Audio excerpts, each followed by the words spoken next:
Book of Proverbs chapter 2 and verse 1. సామెతల గ్రంథం 2వ అధ్యాయం మొదటి వచనం. బైబిల్ ఉన్న వారందరూ తెరిచి చూడాల్సింది మనం చేస్తున్నాను. ఈ వచన భాగాన్ని, నా కుమారుడా నీవు నా మాటలను అంగీకరించి నా ఆజ్ఞలను నీ యొద్ద దాచుకొనిన ఎడల జ్ఞానమునకు నీ చెవియొగ్గి హృదయపూర్వకముగా వివేచన అభ్యసించిన ఎడల తెలివికై మొర్ర పెట్టిన ఎడల వివేచనకై మనవి చేసిన ఎడల వెండిని వెతికినట్లు దానిని వెతికిన ఎడల దాచబడిన ధనమును వెతికినట్లు దానిని వెతికిన ఎడల యెహోవా యందు భయభక్తులు కలిగి ఉండుట ఎట్టిదో నీవు గ్రహించదవు. దేవునిని గూర్చిన విజ్ఞానము నీకు లభించును. అందరూ ఈ మాట నాతో చెప్పండి. నా కుమారుడా నీవు నా మాటలను అంగీకరించి నా ఆజ్ఞలను నీ యొద్ద దాచుకొనిన ఎడల.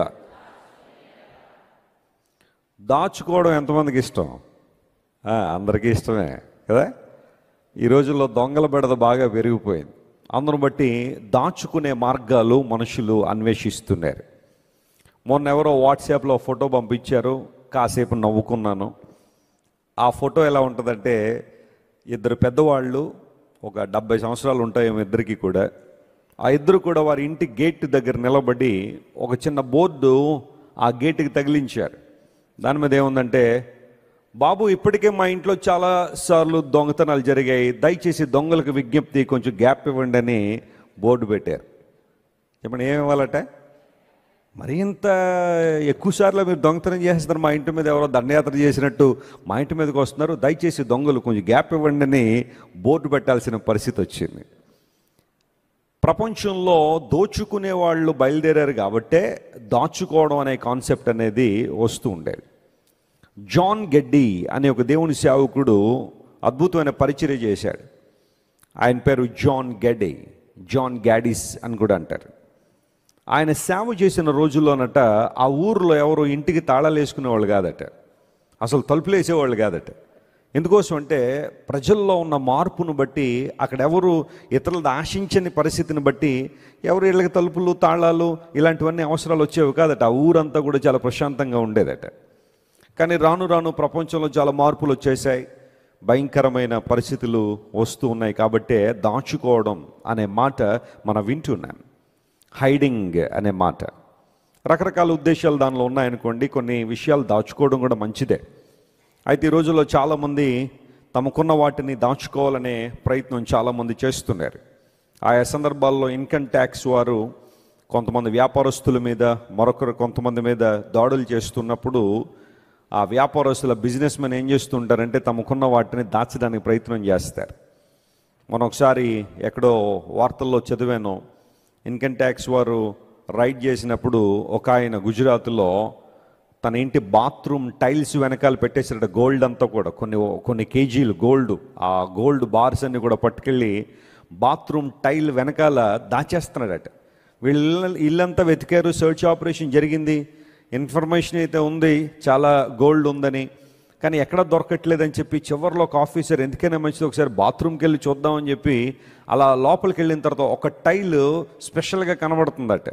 వెంటనే దాన్ని, ఎందుకంటే వాళ్ళకి విశేష అధికారాలు ఉంటాయి కాబట్టి, దాన్ని బ్రేక్ చేసి చూడగానే మొత్తం బండారం అంతా లోపల ఉందన్నమాట. గోల్డ్ అంతా దాచిపెట్టేశాడు మొత్తం విపరీతంగా.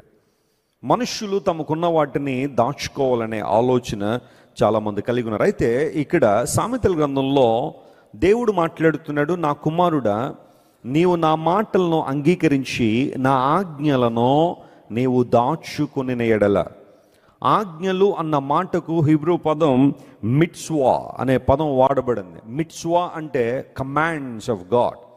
మన మంచి కోసం, మన అభ్యున్నతి కోసం, మన ఆశీర్వాదం కోసం దేవుడిచ్చే మాటలు, దేవుడిచ్చే ఆజ్ఞలు, వాటిని మనం ఏం చేయాలట? దాచుకోవాలి. బంగారం దాచుకునే వాళ్ళు ఉంటారు, డబ్బును దాచుకునే వాళ్ళు ఉన్నారు, లేదా డాక్యుమెంట్లు దాచుకునే వాళ్ళు ఉంటారు, ఏమీ లేకపోయినా ఏదో దాచుకున్నట్టు కనబడాలనుకునే వాళ్ళు కొంతమంది ఉండొచ్చేమో. కానీ దేవుని వాక్యం సెలవిస్తూ ఉంది, నీవు నేను మనందరం కూడా దేవుని గురించిన విజ్ఞానం మనకు లభించాలి అంటే, దైవాశీర్వాదాలు మనం పొందుకోవాలంటే, సార్థకతలో మనం బ్రతకాలంటే, పరమార్థాన్ని గ్రహించి దేవుని చిత్తాన్ని గుర్తించాలి అంటే ఆయన ఆజ్ఞలను మనం దాచుకోవాలి అని లేఖనం చాలా స్పష్టంగా తెలియచేస్తూ ఉంది. దేవుడు మనందరికీ కూడా ఆజ్ఞలు ఇస్తూనే ఉన్నాడు. ఆదిలో ఆదాము హవ్వలను దేవుడు సృష్టించిన తర్వాత ఏదేను తోటలో వారి నుంచి God has given everything to them. దేవుడు సమస్తాన్ని వారికి ఇచ్చాడు. చక్కని తోటనిచ్చాడు, ఫలములనిచ్చాడు, వృక్షాలనిచ్చాడు, పారే నదులనిచ్చాడు, ఆహ్లాదకరమైన వాతావరణం ఇచ్చాడు. అసలు ఈడెన్ అనే మాటకే ప్లెజెంట్ అని అర్థం, రమ్యమైనది అని అర్థం. ఇన్ని చేసిన దేవుడు ఒక ఆజ్ఞను కూడా ఇచ్చాడు. ఎందుకు అంటే దేవుడు సృష్టికర్త, ఆయన మనుషులందరి మీద పైగా ఉన్నవాడు, ఆయన అందరినీ పాలించడానికి ఇష్టపడుతున్నాడు అన్న విషయాన్ని మనిషికి తెలియచేయాలని, నీకు ఇన్ని ఇచ్చాను కదా, ఈ ఒక్క విషయంలో నా మాట విను. అలా వినడం వలన నీవు నన్ను గౌరవిస్తున్నావని, నన్ను సన్మానిస్తున్నావని, నా మాటకు విలువిస్తున్నావని నాకు అర్థమవుతుందని దేవుడు ఒక్క మాట చెప్పినప్పుడు మానవుడు ఆ ఒక్క మాటను కూడా ధిక్కరించి, దేవుని ఆజ్ఞను ధిక్కరించి దేవుని మీద తిరుగుబాటు చేయడం ప్రారంభించాడు. అందును బట్టే బైబిల్ చాలా క్లియర్గా సెలవిస్తూ ఉంది, ఆజ్ఞను అతిక్రమించడమే పాపము. Trespassing the law is sin according to the Bible. ఆజ్ఞలను అతిక్రమించడమే పాపము అని లేఖనం సెలవిస్తూ ఉంది. అంటే దేవుడు ఏదైతే చెప్పాడో అది చేయకపోవడాన్నే పాపముగా దేవుని వాక్యం పరిగణించింది. ఒక మాట గమనించండి, దేవుడు ఏదైనా చెప్పారంటే మన మంచి కోసం చెప్తాడా, మనం పాడైపోవాలని చెప్తాడా? ఆయన అందరూ చెప్పాలి. మన మంచి కోసమేనా, లేదా మనందరం పాడైపోయి రోడ్డు ఎక్కేయాలనుకుంటాడు ఆయన? నో. దేవుని మాటలు ఎప్పుడు కూడా మనకు శ్రేష్టమైనవే, ఆ మాటలు మనకి ఎప్పుడు ఉపయోగకరమైనవే. కానీ అపవాది కూడా కొన్ని మాటలు చెప్పాలని ప్రయత్నం చేస్తూ ఉంటాడు. ఆ మాటలు ఎప్పుడు కూడా మనలను నాశనాన్ని తీసుకెళ్ళేవే. దేవుడు చెప్పిందంతా నిజం అనుకుంటున్నారా? ఆయన ఏదైతే మీకు ఇవ్వలేదో అదే మీకు శ్రేష్టమైంది అని అపవాది బోధించడం ప్రారంభించాడు.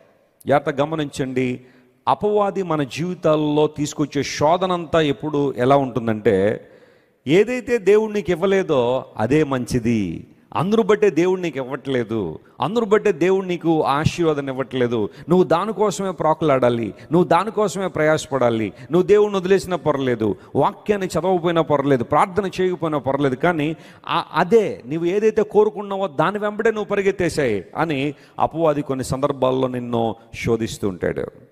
దేవుని ఆజ్ఞలో అక్కడి నుండి ప్రారంభించబడిన దేవుని ఆజ్ఞ అనేక సంవత్సరాలు, తరాలు గతిస్తున్నప్పటికీ కూడా ఆయా సందర్భాల్లో దేవుడు ఆజ్ఞాపిస్తూనే ఉన్నాడు, ఆయన మాట్లాడుతూనే ఉన్నాడు. ధర్మశాస్త్ర కాలములో దేవుడు ఎన్నో ఆజ్ఞలు ఇచ్చాడు. 10 ఆజ్ఞలు సీనాయి కొండ మీద దేవుడు ఎవడో మనకు తెలుసు. 10 కమాండ్మెంట్స్ అంటున్నాం వాటిని. ఎక్కడికి వెళ్ళిన ఈ రోజున 10 కమాండ్మెంట్స్ అందరూ కూడా తమ ఇళ్లలో పెట్టుకుంటూ ఉంటారు. That's okay.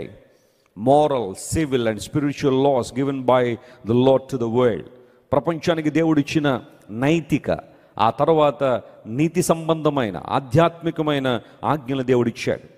అంత మాత్రమే కాకుండా ధర్మశాస్త్రములో కేవలం 10 ఆజ్ఞలు మాత్రమే కాదు, ప్రతి యూదుడు కూడా ధర్మశాస్త్రంలో రాయబడిన 613 ఆజ్ఞలు పాటించాలని ప్రయత్నం చేస్తుంటారు ప్రతిరోజు కూడా. ఎందుకంటే ఎంటైర్ ఓల్డ్ టెస్ట్మెంట్లో 613 ఆజ్ఞలు బైబిల్లో రాయబడ్డాయి. వాటిని అక్షరానుసారంగా అవలంబించాలని ఇప్పటికీ యూదులు చాలా ప్రయత్నం చేస్తూనే ఉంటారు. ఒక 2 వారాల క్రితం నేను బ్లెస్సీ వెస్లీ గారు ఇజ్రాయెల్ దేశంలో ఉన్నప్పుడు ఆ వేలింగ్ వాల్ పరిసర ప్రాంతాలకు వెళ్ళాం. సాయంకాలం మీటింగ్ ఉంది, మార్నింగ్ కొంచెం టైం దొరికితే ఇజ్రాయెల్ దేశంలో జెరూసలేం వెళ్దామని చెప్పి జెరూసలేం వెళ్ళిన తర్వాత వేలింగ్ వాల్ దగ్గరికి వెళ్ళాం. అక్కడ చాలామంది యూదులు వచ్చి ప్రార్థన చేసుకుంటూ ఉంటారు. అక్కడ ఒక గోడ మిగిలి ఉంటుంది, సొలొమోను గారు కట్టిన దేవాలయానికి సంబంధించిన ఒక గోడ, అవన్నీ కూడా మిగిలి ఉంటాయి. ఆ తర్వాత నెహెమ్యా గారు వేసిన పునాది కావచ్చు, ఇలాంటి సందర్భాలన్నీ అక్కడ ఉన్నప్పుడు ఆ గోడ సందుల్లో ప్రార్థనా వసతులు పెట్టుకుంటూ ఉంటారు, కాగితాల మీద రాసి. అలా చేయడం వల్ల ప్రార్థన ఆలకిస్తాడన్న ఒక నమ్మకం కొంతమందిలో ఉంటుంది. వాళ్ళు అక్కడికి వెళ్ళి తోరా చదువుతూ ఉంటారు. తోరా చదివే విధానం ఎలా ఉంటుందంటే వాళ్ళు ఇలా ఊగుతూ చదువుతూ ఉంటారు, నిద్ర రాకూడదన్నమాట. తోరా చాలా ధర్మశాస్త్ర గ్రంథాన్ని చాలా భక్తి పారవశ్యంతో చదవాలి. అందును బట్టి కొంతమంది బెల్ట్లతో తమ చేతుల్ని కట్టుకుంటారు. అలా ఎంత గట్టిగా అంటే ఇంకా బ్లడ్ కనబడుతుంది అన్నట్టుగా ఆ చేతులు కట్టుకుంటారు. ఎందుకంటే వాక్యం చదివేటప్పుడు చాలా అలర్ట్గా ఉండాలనేది వారికి ఆలోచన. అయితే వాళ్ళందరూ కూడా అక్కడికి వెళ్ళిన తర్వాత what they are trying to do, వాళ్ళందరూ కూడా దేవుని ఆజ్ఞలు పాటించాలని ప్రయత్నం చేస్తూనే ఉన్నారు. అయితే యేసుక్రీస్తు ప్రభువారు ఈ లోకానికి వచ్చిన తర్వాత కృపాయుగాన్ని ఆయన వెలుగులోకి తీసుకొచ్చారు. ధర్మశాస్త్రాన్ని కొట్టివేసి యేసుక్రీస్తు ప్రభు కృపను వెలుగులోకి తీసుకొచ్చారు. అందును బట్టి ఇంకా ఓల్డ్ టెస్ట్మెంట్ చదవద్దన్న ఉద్దేశం కాదు. ధర్మశాస్త్ర నిబంధన వేరు, ధర్మశాస్త్ర గ్రంథం వేరు. ధర్మశాస్త్ర గ్రంథాన్ని మనం చదువుతున్నాం, పాత నిబంధన గ్రంథాన్ని మనం చదువుతున్నాం. కానీ దేవుడు యూదులతో చేసిన, ఇశ్రాయేల్తో చేసిన పాత నిబంధనను కొట్టివేసి కృపాయుగాన్ని వెలుగులోకి తీసుకొచ్చి మళ్ళందరినీ కూడా తన స్వకీయ జనంగా చేసుకోవాలని దేవుడు ఆశించాడు. అయితే నూతన నిబంధనలోకి వచ్చిన తర్వాత ఆజ్ఞలు లేవా అంటే ఉన్నాయి. దాన్ని ఏమంటారంటే లా ఆఫ్ క్రైస్ట్ అన్నారు.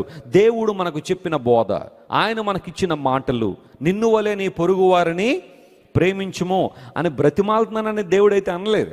నిన్ను వలె నీ పొరుగు వారిని ప్రేమించు. ధర్మశాస్త్రం అంతా 2 ఆజ్ఞల్లో ఇమిడి ఉంది.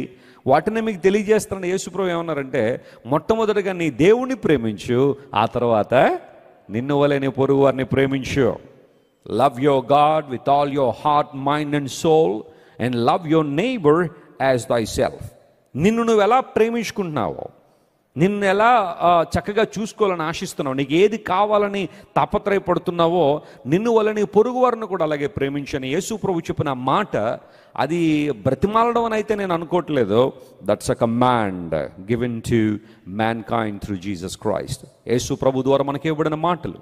అందును బట్టి లేఖనాలను మనం చదువుతున్నప్పుడు ఏవి మాన్యమైనవో, ఏవి ఖ్యాతిగలవో, ఏవి ఉన్నతమైనవో వాటి మీద ధ్యానం ఉంచుకోండి అని పౌలు అన్నట్టుగా దేవుడు మనకు చెప్పిన ప్రతి మాటను లోబడ్డం వల్ల, ఆయన మాటను అంగీకరించి ఆ మాటలు మన హృదయాల్లో దాచుకోవడం వలన దేవుని ఆశీర్వాదాలు స్పష్టంగా మన జీవితాల్లో పొందుకుంటాం. బైబిల్ గ్రంథంలో దాచుకోకూడనివి దాచుకున్న వాళ్ళు కొంతమంది ఉన్నారు. ఒక్కసారి వారిని పరిచయం చేసేసిన తర్వాత అసలు మనం ఏం దాచుకోవాలనే విషయాన్ని బైబిల్ని అడుగుదాం. లేఖనాలు ఏం చెబుతుందో పరిశీలన చేద్దాం ఈరోజు. చూడండి, దేవుని వాక్యాన్ని మనం చదివితే చాలామంది తమ హృదయాల్లో కపటమును దాచుకుంటున్నారు అని లేఖనం సెలవిస్తూ ఉంది. హృదయాల్లో ఏం దాచుకుంటున్నారట? కపటమును దాచుకునే వాళ్ళు ఉన్నారు. సామెతల గ్రంథం 26వ అధ్యాయము 24వ వాక్యాన్ని చదువుదాం. చూడండి, Proverbs chapter 26 and 24. పగవాడు పెదవులతో మాయలు చేసి, పగవాడు పెదవులతో మాయలు చేసి అంతరంగములో కపటము దాచుకొనును. చెప్పండి, కపటాన్ని ఏం చేస్తారట? దాచుకుంటారు. చాలా మంది కపటాన్ని దాచుకుంటున్నారు. పగవాడు పెదవులతో మాయలు చేసి. కొంతమంది మాటతో బతికేస్తున్నారని అంటారు, చూసారా? మాటతో బతికేస్తున్నారండి, మాయలు చేసేస్తారట మాటలతో. ఆ మాటలు ఈ మాటలు చెప్పి ఎదుటి వారిని మెస్మరైజ్ చేయడం. చాలామంది రోజుల్లో అలాంటి పనిలోనే చాలా బిజీగా ఉన్నారు. మాయలు చేసి, పెదవులతో మాయలు చేసి, పెదవులతో ప్రేమ ఒలికించి, పెదవులతో ఇష్టాన్ని ప్రకటించి హృదయం నిండా ఏం దాచుకుంటున్నారట? కపటమును దాచుకుంటున్నారు. ఇది లేఖనం సెలవిస్తుంది. కపటం అనే మాటను ఇంగ్లీష్లో డిసీట్ అనే పదం కూడా కొన్ని సందర్భాల్లో వాడబడింది. డిసీట్ఫుల్నెస్, మోసం, వంచన హృదయంలో ఉంటుంది. కానీ పెదవులతో మాత్రం మాయలు చేస్తూ ఉంటారు. కొంతమంది జీవితాల్లో ఇలాగే మాట్లాడకూడని మాటలు, వ్యర్థమైన పొగడ్తలు. వాస్తవానికి ఎదుటి వ్యక్తులు అంత ఉండదు, కానీ చాలామంది వాళ్ళ దగ్గరికి వెళ్ళి ఇంక మీరు లేకపోతే భారతదేశం లేదన్నట్టుగా మాట్లాడే, కానీ ఏదో ఒకటి వారి నుండి ప్రయోజనం పొందుకోవాలని ఆశ. ఉదయాన్నే లేచి ఎవరో ఇంటికి వెళ్ళి, సిస్టర్ గారు మీరు ఉండబట్టే వీధి ఇంత చల్లగా ఉందనగానే బ్రూ కాఫీ వచ్చేస్తుంది ఎవరికి. ఆ తర్వాత ఇంకో ఇంటికి వెళ్ళి, బ్రదర్ గారు అసలు మీరు లేకపోతే ఆంధ్రప్రదేశ్ ఇలా ఉంటుంది అనగానే 4 దోశలు 2 ఇడ్లీలు ప్లేట్లో వచ్చేస్తాయి. ఇంకా అలా జీవితాన్ని గడిపేయాలని చాలామంది పెదవులతో మాయలు చేసేవాళ్ళు ఉంటారు. లేనిపోయినవన్నీ కూడా చెప్పి కొంతమందిని కప్పు ఉబ్బినట్టు ఉబ్బునట్టు చేస్తూ ఉంటారు. కొంతమంది నీ జీవితంలో తారసపడుతుంటారు. వాస్తవాన్ని నీ సామర్థ్యం అంత లేదు, కానీ కొంతమంది వచ్చి ఇంక నువ్వు లేకపోతే భారతదేశంలో లేదని కానీ ఉబ్బిపో, ఒక కప్పలాగా పేలిపోతావు ఒక రోజున. అందును బట్టి కొంతమంది ములక చెట్టు చిటారు కొమ్మ మీద కూర్చున్నారంటారు. ఎప్పుడైనా ములక చెట్టు ఎక్కిచ్చేస్తున్నావా అంటారు. అంటే అర్థం ఏంటి? ఆ ములగ చెట్టు అంత గొప్పదైతే కాదు, లేదా అంత బలమైనదైతే కాదు. దాని కొమ్మలన్నీ కూడా చాలా టెండర్గా ఉంటాయి. వెళ్ళిపోయి చిటారు కొమ్మ మీద కూర్చుంటే పడిపోయేది ఎవరు? నేను అక్కడ కూర్చోబెట్టాలని చాలామంది ప్రయత్నం చేస్తున్నారు. కానీ నువ్వు అక్కడికి వెళ్ళి అక్కడ కూర్చున్న తర్వాత ఆఖరికి పడేది నువ్వే, నడ్డిరిగేది నీకే. జాగ్రత్త అలాంటి విషయాలు. ఎవరైనా ఏదైనా మాట చెప్తున్నారంటే అది వాస్తవం కాదని పరిశీలన చేసుకో. అది నిజమా కాదని నీకు తెలుస్తుంది కదా, పరిశీలన చేయి. వాళ్ళు నిజంగా నిన్ను అప్రిషియేట్ చేస్తున్నారా, అభినందిస్తున్నారా, లేదా నిన్ను పొగడతలతో ముంచి ఏదో ఒక ప్రయోజనం ఆశిస్తున్నారా? పెదవులతో మాయలు చేసేవాళ్ళు ఉన్నారు కొంతమంది. అలాంటి వారి విషయంలో జాగ్రత్తగా ఉండాలి. వాళ్ళందరూ పెదవులతో ప్రేమను ఒలికిస్తున్నారు, కానీ హృదయం నిండా ఏముందట? కపటము, ఏదో దురాలోచన, దురుద్దేశము, కపటాన్ని దాచుకునే హృదయంలో చాలామంది అలాంటి పరిస్థితులు. దేవుని బిడ్డలు దేవుని మాటలనే దాచుకోవాలి, కానీ కపటాన్ని దాచుకోవడానికి దేవుడు మనల్ని అనుమతించలేదు. లేఖనాలను పరిశీలన చేస్తే మరొక మాటను మీకు జ్ఞాపకం చేస్తాను. అపోస్తుల కార్యముల గ్రంథం 5వ అధ్యాయం 2వ వచనం చదువుతున్నాను చూడండి. The book of acts chapter 5:2. భార్య ఎరుకనేవాడు దాని వెలలో కొంత దాచుకొని కొంత తెచ్చి అపోస్తుల పాదముల యొద్ద పెట్టెను. అపోస్తుల కార్యముల గ్రంథం 5వ అధ్యాయం అనగానే మనకు ఒక జంట గుర్తుకొస్తారు. ఎవరు వారు? అననీయ, సప్పీరా. అననీయ అనే పేరు చాలా మంచిదే, చాలా చక్కని పేరు. కొంతమంది లేఖనాలలో మంచి మంచి పేర్లు పెట్టుకుంటారు, చాలా మంచిదే. అననీయ కూడా చాలా చక్కని పేరు. అతనికి ఒక భార్య ఉంది, ఆమె పేరు సప్పీరా. ఆ కాలంలో దేవుని ప్రజలంతా కూడా తమ కలిగి ఉన్నవన్నీ కూడా అమ్మి వాటిని తీసుకొచ్చి అపోస్తుల పాదాల దగ్గర పెడుతున్నారు. ఎందుకంటే వారందరూ సమిష్టిగా ఉండాలని ఆశించారు. సహవాసం అనే మాటకు గ్రీకు పదం ఒకటి ఉంది, దాన్ని కొయినోనియా అంటారు. గ్రీకులో రాయబడిన పదం కొయినోనియా. కొయినోనియా అంటే షేరింగ్ వన్ పాట్, ఒకే కుండలోనిది అందరూ తినడం, ఒకే పాత్రలోనిది త్రాగడం. అంటే సహవాసాన్ని గురించిన అద్భుతమైన విషయాన్ని ప్రకటించే మాట కొయినోనియా. భేదాలు లేవు, ఆ కులం ఈ కులం, ఆ జాతి ఈ జాతి, నీది ఆ స్థాయి నాది ఈ స్థాయి, నీది ఆ ఉద్యోగం నాది ఈ ఉద్యోగం అనే స్థాయిలు సంఘాల్లో లేవు. దేవుని సంఘం అనేది సమానత్వాన్ని పోషించేది, సమానత్వాన్ని ప్రొజెక్ట్ చేసేది. కాబట్టి ఈక్వాలిటీ అనేది దేవుని సంఘంలో ఉంది. కాబట్టి ఆ కాలంలో ప్రజలందరూ కూడా తమ కలిగి ఉన్నవన్నీ కూడా పట్టుకొచ్చి అపోస్తుల పాదాల దగ్గర పెట్టి, అయ్యా మీరు వెళ్ళండి, దేవుని వాక్యాన్ని ప్రకటించండి, యేసు ప్రభు దేవుడని ప్రకటించండి, ఆయన సిలువలో మరణించాడని ప్రకటించండి, ఆయన పునరుత్థానుడయ్యాడని ప్రకటించండి, ఆయన ద్వారా మాత్రమే ఒక వ్యక్తి పరలోక రాజ్యాన్ని చేరుకుంటాడనే సత్యం, దైవ సత్యం ప్రజల హృదయాలకు చేరవేయండి అని అపోస్తలులకు సహాయం చేశారు. అక్కడ ఉన్న వారందరూ కూడా తమ కలిగి ఉన్నవి చిన్నవో పెద్దవో అన్ని పట్టుకొచ్చి దేవుని సేవకుల పాదాల దగ్గర పెట్టారు. ఎప్పుడు చెబుతూ ఉంటాను నేను, డబ్బు ఎప్పుడు కూడా మన పాదాల దగ్గరే ఉండాలి, కానీ దయచేసి ఏ ఒక్కరు మన నెత్తికి ఎక్కించుకోవడానికి వీలు లేదు. అపోస్తలులు నేర్పించిన పాఠం అదే. They put their money under their feet. వారి కాళ్ళ దగ్గరే డబ్బు ఉంచారు, కానీ ఆ డబ్బును తీసుకొచ్చి చెప్పండి నెత్తి మీద పెట్టుకోలేదు. పొరపాటున ఎప్పుడైనా 10 రూపాయల కాగితం కింద పడిపోగానే కొంతమంది అదేదో ఇంకా దేశం అంతా తగలబడిపోయేంత తప్పు అన్నట్టుగా దాన్ని తీసుకొచ్చేసి కళ్ళకు అద్దేసుకుని ముద్దులు పెట్టేసుకునే వాళ్ళు చాలామంది ఉంటారు. మనం అలా చేయాల్సిన అవసరం లేదు. డబ్బు డబ్బే, దాన్ని అలాగే చూద్దాం.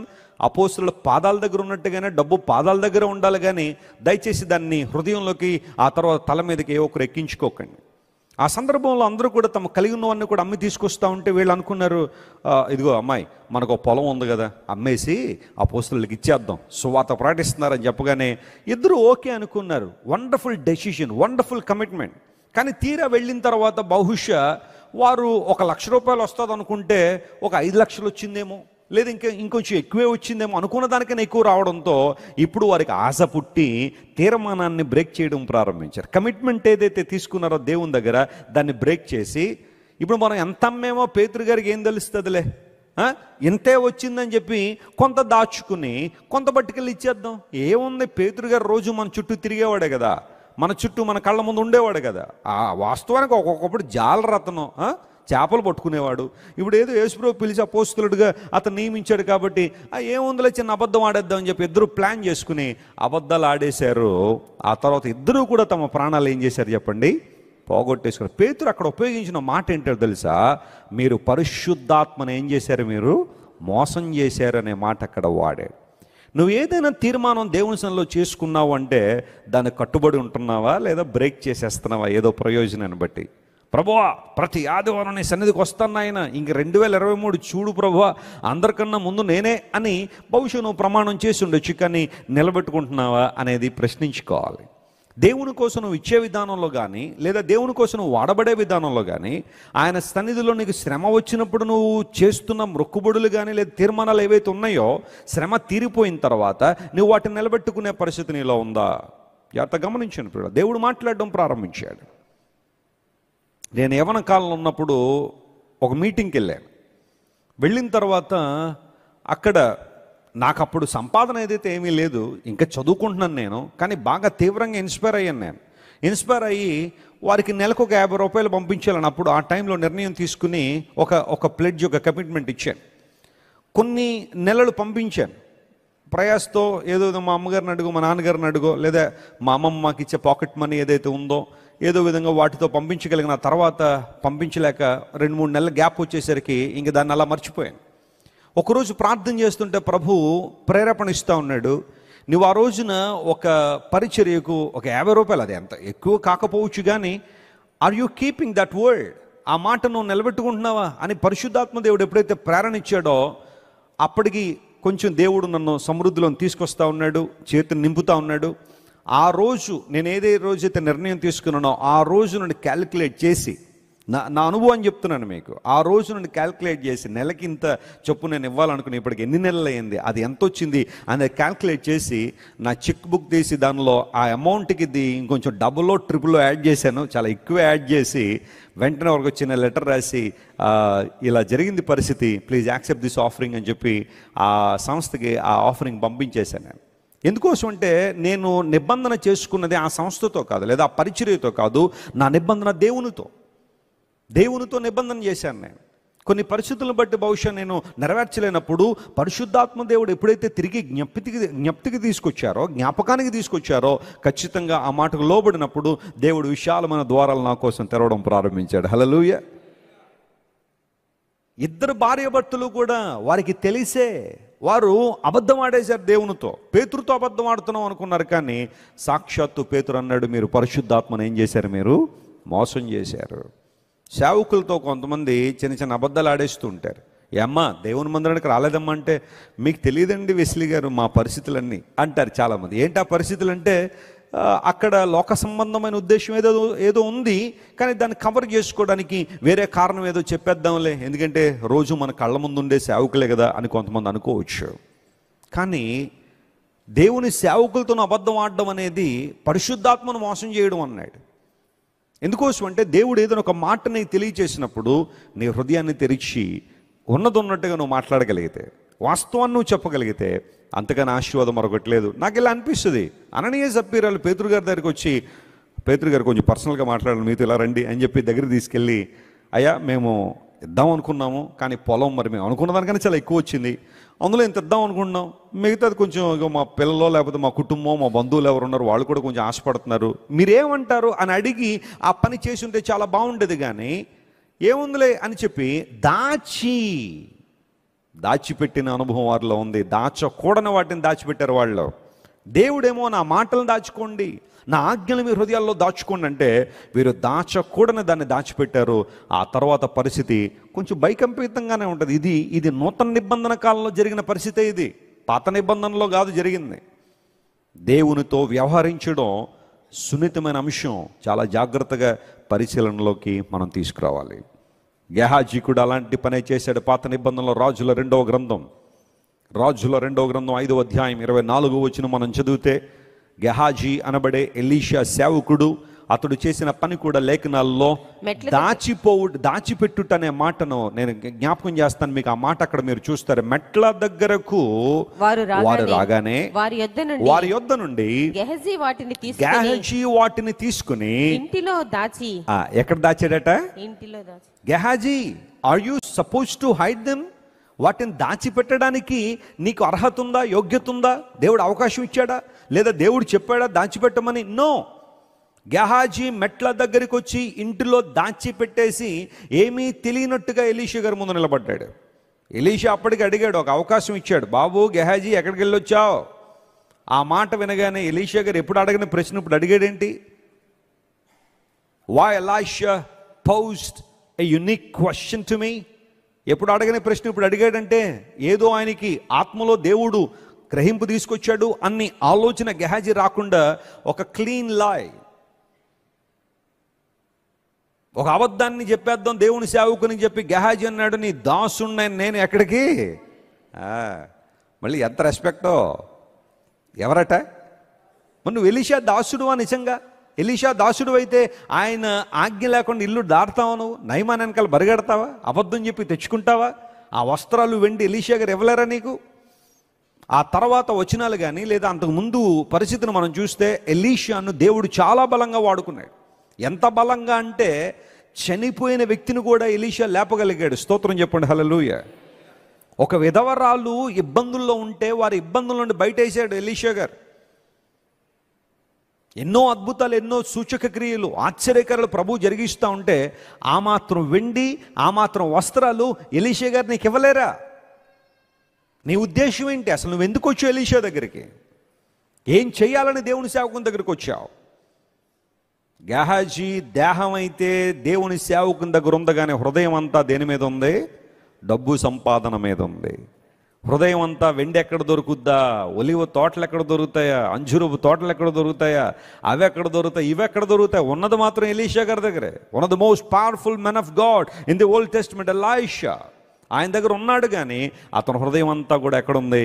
లోకం మీద. చాలాసార్లు మనం కూడా దేవుని సన్నిధికి వస్తున్నాం, దేవుని సన్నిధిలో ప్రార్థన చేస్తున్నాం, వాక్యాన్ని చదువుతున్నాం, చక్కని సంఘంలో నాటబడ్డాము అని అందరికీ సాక్ష్యం చెబుతున్నాం, కానీ మన దేహాలు మందిరాల్లో ఉంటున్నాయి, కానీ మన హృదయాలు ఎక్కడ ఉంటున్నాయి అనేది ప్రశ్నించుకోవాలి. లోకం మీద, లోక సంబంధమైన విషయాల మీద, లోక సంబంధమైన అనుభవాల మీద కొన్నిసార్లు మన జీవితాలు పెట్టుకోవడం వలన ఎలీషా యొక్క గొప్పతనాన్ని మనం అర్థం చేసుకోలేకపోతున్నాం. ఎలీషా గొప్పతనం నీకు తెలుసా? నువ్వు ఏ దేవుడిని ఆరాధన చేస్తున్నావో ఆ దేవుని ప్రభావం నీకు తెలుసా? ఆయన మహిమేంటో నీకు తెలుసా? ఏదో ప్రయోజనం కోసం ప్రలోభ పెడుతున్నారని చెప్పి లోక సంబంధమైన ప్రయోజనాల కోసం దేవుణ్ణి విడిచి వెళ్ళిపోతావా? దేవుణ్ణి మరచి ఇష్టానుసారం జీవిస్తావా? ఈ రోజుల్లో చాలా ప్రలోభాలు పెట్టేవాళ్ళు ఉండొచ్చేమో. బహుశా ఈ రోజులు కాకపోతే బహుశా రానున్న రోజుల్లో భారతదేశంలో పరిస్థితులు రావచ్చేమో. నువ్వు యేసు ప్రభుని అంగీకరించే వ్యక్తివైతే నీకు ఈ రిజర్వేషన్ రాదేమో. నువ్వు యేసు ప్రభుని అంగీకరించే వ్యక్తివైతే నీకు ఇది రాదేమో, అది రాదేమో అని కొంతమంది నిన్ను ప్రలోభ పెట్టచ్చు, భయపెట్టచ్చు, బెదిరించవచ్చు. అయితే కొన్ని సందర్భాల్లో వాటికి లోబడిపోయి జీవం గల దేవుని వదిలిపెట్టేస్తావేమో. అలాంటి హృదయం నీకు వద్దు. గెహాజీ దాచిపెట్టాడట. అందును బట్టి ఆ తర్వాత వచనాలు మనం చదివితే మరి నయమాన్ నుంచి కేవలం వెండి మరియు వస్త్రాలేనా, అతను కుష్ఠరోగం వద్దా నీకు అన్నట్టుగా గెహాజీ నయమాన్ను విడిచిపోయిన కుష్ఠరోగాన్ని తన మీదకి తెచ్చుకున్నాడు. ఎందుకు ఈ మాటలు చెబుతున్నాడు అంటే దాచకూడనివి దాచినప్పుడు జరుగుతున్న పర్యవసానాలు ఇవన్నీ కూడా.